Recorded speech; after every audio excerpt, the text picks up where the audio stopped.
Alright everyone, I'm going to be doing a review on the Monsterarts Shimo today. So this figure was about $240 and it was not cheap. I bought it directly through Tamashii Nations. It took forever to ship, but it was kind of worth the wait. I have some problems with the figure that I will address, but otherwise it is a pretty decent figure. But there's a lot of things that I will talk about that I don't like about the figure. And yeah, so let's get into the review. In terms of paint and detail, you're gonna have a lot of this like purpley sheen on it. It's like iridescent kind of. It looks cool. It's not quite accurate, I feel, but it works for the figure. Articulation, the neck can look side to side pretty well. Can look up and down a lot. You got a shoulder rotation and pivot. They're all ball joints. The elbow, I believe, is kind of double jointed. It's weird. This like piece here has a ball joint. It's kind of like a double elbow. And then the paws move. The other arm is exactly the same. You have the torso articulation. I had to glue this section right here because it would keep popping off. So unfortunately mine is limited to the second, third, and fourth flexibility joints for the waist. And unfortunately it kind of leaves a gap. But other than that, you have that, and it can bend up, can bend down pretty far. For the legs, you have the rotation, you have pivot out and in, you have the knee, which is pretty decent. You can get a decent range of motion on that, and the feet move as well at the front ones. My copy, I don't know why, I noticed this with other people as well, the tail loves to fall off. So we'll put that back in. The tail, it's all ball joint, so as you can probably figure, it is highly posable.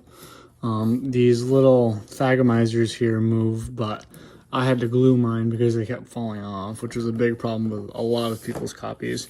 And I'm gonna pop the tail off here. But some ball joints in those, some of mine don't move properly because, like I said, I glued them. But yeah, it's a nightmare of a figure, in my opinion. Oh, and one thing I did not point out about the head is the tongue is articulated. You can move up and down and side to side. It is kind of finicky though. Let's see if I can get it. There we go. But you can kind of have them do a doggy pose if you want, like a hang out the window style.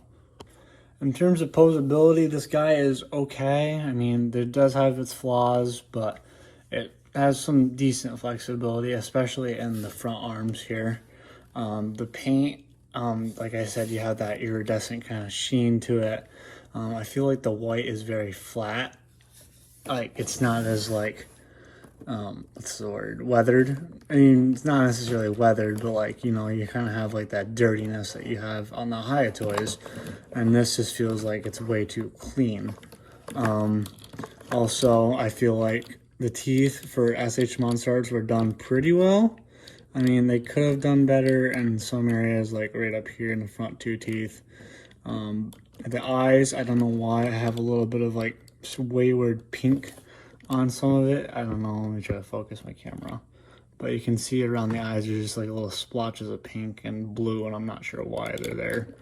The nose is okay. I feel like they could use a less bold color.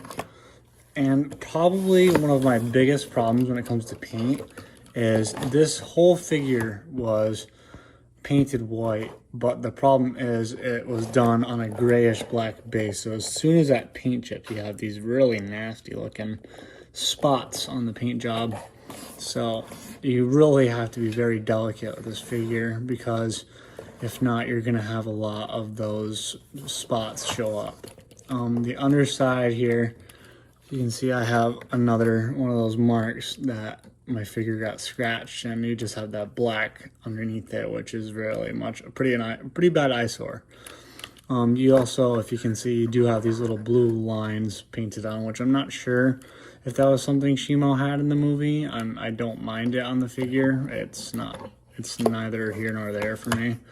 But my biggest problem with this figure has got to be the detail. Like, I feel like this scale work here, I mean, it looks okay, but like if you compare, and other people have done this, if you compare the Hayatoy Shimo, it's just, the Haya is so much more accurate to the movie representation. I feel like this was done very hastily.